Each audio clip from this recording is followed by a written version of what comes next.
Assalamualaikum warahmatullahi wabarakatuh. Apa kabar anak-anak? Luar biasa. Alhamdulillah ya kita bisa berjumpa lagi.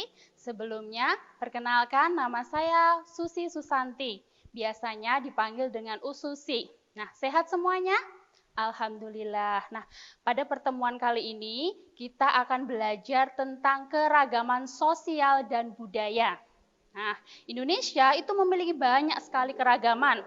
Nah, di sini Ususi akan bahas satu persatu. Yang pertama, suku bangsa. Nah, ada yang tahu suku bangsa itu apa? Ya, suku bangsa merupakan sekelompok golongan yang hidup bersama atau tinggal bersama di suatu tempat dan memiliki ciri-ciri budaya yang sama. Itu adalah suku bangsa. Nah, misalnya ada suku Asmat, ada suku Nias, ada suku Minang, ada suku Batak, suku Sunda, suku Melayu, Jawa, Madura, Sasak, dan masih banyak sekali. Kira-kira anak-anak tahu tidak, suku Minang itu berasal dari mana? Ya, hebat sekali. Suku Minang itu berasal dari Sumatera Barat. Satu lagi, kalau suku Asmat ada yang tahu? Pinter. Ya, suku Asmat itu berasal dari Papua. Nah, itu suku-suku yang ada di Indonesia. Yang kedua, keragaman yang kedua yaitu keragaman bahasa. Nah, bahasa itu merupakan alat komunikasi manusia. Untuk apa? Untuk berinteraksi antara yang satu dengan yang lainnya. Jadi memudahkan kita untuk berkomunikasi dengan teman kita, dengan orang lain. Itu bahasa. Indonesia juga memiliki banyak sekali keragaman bahasa. Ada bahasa Batak, bahasa Sunda, bahasa Betawi, bahasa Jawa, bahasa Melayu, dan masih banyak sekali ya.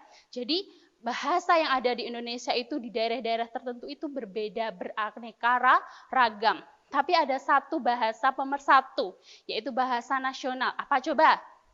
Pinter, bahasa Indonesia. Jadi bahasa pemersatu atau bahasa nasional kita sebagai bangsa Indonesia adalah bahasa Indonesia. Nah, yang selanjutnya yang ketiga yaitu keragaman rumah adat. Nah, contohnya yang pertama ada rumah joglo, ada rumah gadang, ada rumah tongkohan, ada rumah honai, rumah rakit, lamin, bolon, dan masih banyak sekali. Teman-teman, anak-anakku semuanya, ada yang tahu rumah gadang dari mana? Ya, pintar. Dari Sumatera Barat. Kalau rumah joglo, siapa yang tahu? Ya, joglo berasal dari Jawa Tengah. Itu ya, rumah adat yang ada di Indonesia. Yang keempat, keragaman yang keempat yaitu keragaman tarian. Ya, tarian itu merupakan salah satu bentuk kesenian yang memadukan antara gerakan tangan, gerakan kaki, kepala dengan iringan musik ya. Jadi itu tarian. Tarian itu adalah salah satu bentuk kesenian yang memadukan antara gerakan tubuh dan iringan musik. Apa toh contoh-contoh tarian yang ada di Indonesia? Tarian tradisional khususnya? Nah, banyak sekali, ada tari kecak, tari saman, tari zapin, tari topeng atau reog, tari jaipong, tari merak, tari piring. Nah, banyak sekali tarian-tarian yang ada di Indonesia ini ya. Kita harus melestarikannya. Nah, untuk keragaman yang selanjutnya, yang kelima, yaitu keragaman pakaian tradisional.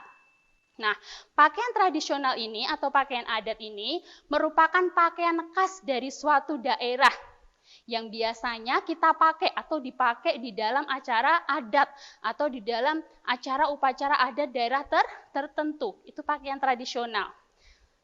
Contohnya yang pertama yaitu beskap. Beskap itu dari mana? Ada yang tahu? Ya, beskap itu dari Jawa Tengah. Terus ada pakaian adat payas. Nah, payas itu dari Bali, terus bundo kandung itu dari Sumatera Barat, terus ada pakaian adat ule balang, ada pakaian ulos, kebaya, dan masih banyak lagi ya. Itu keanekaragaman pakaian tradisional. Yang selanjutnya yang keenam yaitu keragaman senjata tradisional. Nah, biasanya senjata tradisional ini digunakan sebagai pelengkap untuk pakaian tradisional dari daerah tertentu. Contohnya keris. Nah, biasanya kita sering lihat keris di belakang. Kalau pakai beskap di pernikahan-pernikahan itu, nah itu ditaruh di belakang. Nah, itu keris. Jadi sebagai pelengkap pakaian tradisional. Selain keris, ada juga rencong. Ada tombak, ada golok, ada celurit, ada parang, belati, dan masih banyak lagi ya. Jadi senjata tradisional yang ada di Indonesia itu sangat banyak sekali dan beraneka ragam. Nah, keragaman yang selanjutnya, yang ketujuh, yaitu alat musik tradisional. Nah, alat musik tradisional di setiap daerah itu juga berbeda-beda. Cara memainkannya juga berbeda-beda. Ada yang dipukul, ada yang dipetik, ada yang digesek, dan ada yang digoyangkan. Itu alat musik tradisional. Contohnya apa, Us? Nah, contoh dari alat musik tradisional. Yang pertama ada tifa. Tifa itu dari Papua ya. Terus ada angklung, ada gendang, ada kecapi, terus ada sasando, ada gong, ada rebab. Banyak sekali, masih banyak sekali ya alat musik tradisional yang kita punya. Ya. Selanjutnya, keragaman yang selanjutnya yaitu yang ke-8 adalah keragaman makanan tradisional. Nah, makanan tradisional. Tadi kan Indonesia itu banyak sekali sukunya, banyak sekali daerahnya. Nah, makanan tradisionalnya juga banyak sekali. Salah satu contohnya ada nasi Padang. Siapa yang suka makan nasi Padang? Susi juga suka makan nasi Padang. Ada lagi papeda ya, papeda dari Papua, terus ada gudeg dari Jogja, ada nasi timbel dari Jawa Barat, ada nasi jinggo dari Bali, terus ada kerak telur dari Jakarta ya, ada empek-empek dari Palembang ya. Jadi makanan tradisional yang kita punya itu juga sangat banyak sekali. Nah, yang terakhir, keragaman yang terakhir yaitu keragaman agama. Nah, Indonesia itu ada beberapa agama yang sudah diakui. Siapa yang tahu? Ayo? Iya, bagus. Ya, yang pertama adalah agama Islam. Ya, ada agama Kristen, ada agama Katolik, agama Hindu, Buddha, dan yang terakhir yaitu Konghucu. Iya, bagus. Agama Islam. Siapa tahu tempat ibadah agama Islam? Pinter semuanya anak-anakku ya. Agama Islam tempat ibadahnya adalah masjid. Untuk Kristen dan Katolik itu adalah gereja. Kalau untuk Hindu, ya Hindu itu tempat ibadahnya pura ya.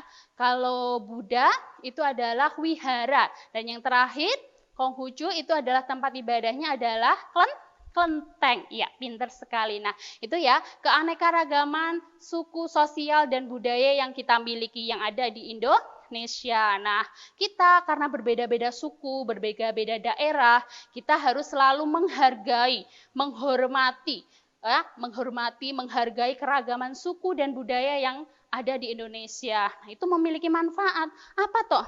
Manfaat menghormati dan menghargai keragaman suku dan budaya. Nah, yang pertama manfaatnya, satu, itu terwujudnya suatu bangsa yang utuh ya. Jadi kalau kita menghargai suku lain, bangsa daerah lain, itu akan tercipta, akan terwujud bangsa yang utuh. Nah, itu ya. Yang kedua, terciptanya kerukunan hidup antar bermasyarakat. Karena kita menghargai, menghormati, jadi kita akan rukun. Sama seperti di dalam kelas, kalau kita selalu rukun dengan teman-teman kita, nanti akan tercipta hidup yang rukun dan harmonis ya. Yang ketiga, yaitu terciptanya rasa tentram, aman, dan nyaman. Kalau hidupnya rukun, tidak ada pertengkaran, pasti kehidupan kita akan nyaman. Pasti kehidupannya akan tentram dan aman, tidak ada yang rusuh itu tadi. Di kelas juga seperti itu. Kalau kita rukun dengan temannya, baik, tidak ada pertengkaran, pasti suasana di dalam kelas itu akan tentram, akan nyaman dan senang. Belajar pun juga senang ya. Itu yang ketiga. Ya, manfaat yang keempat yaitu mendorong masyarakat untuk hidup bersama dengan harmonis. Nah, yang pertama tadi sudah tercipta bangsa yang utuh, terus hidupnya sudah rukun, keadaannya sudah tentram, aman dan nyaman. Jadi itu mendorong kita sebagai masyarakat, sebagai warga negara Indonesia untuk selalu hidup harmonis. Karena apa? Karena ada rasa toleransi tadi. Karena kita selalu menghargai dan menghormati budaya lain. Nah, yang terakhir, yang kelima, yaitu memperkuat ketahanan nasional, ya, sehingga tidak mudah dipecah belah. Bangsanya sudah utuh, hidupnya sudah rukun, rasanya sudah tentram, aman, terus kita selalu hidup harmonis. Jadi semua itu bisa memperkuat ketahanan nasional kita, ya, sehingga bangsa Indonesia, masyarakat Indonesia tidak mudah dipecah belah. Itu ya manfaat dari menghormati dan menghargai keragaman suku dan budaya. Jadi sangat besar sekali manfaatnya. Jadi untuk anak-anakku, kita harus selalu menghargai teman kita yang berbeda, harus selalu menghormati, tidak boleh bertengkar, tidak boleh terpecah belah ya. Supaya apa? Supaya kehidupan kita, terus kekuatan kita, ketahanan nasional kita itu semakin utuh dan kuat. Nah, itu ya anak-anakku. Nah, pembelajaran kali ini cukup sampai di sini. Besok insya Allah kita sambung dengan pembelajaran yang lain. Semoga apa yang Ususi sampaikan hari ini bermanfaat. Akhir kata, wassalamualaikum warahmatullahi wabarakatuh.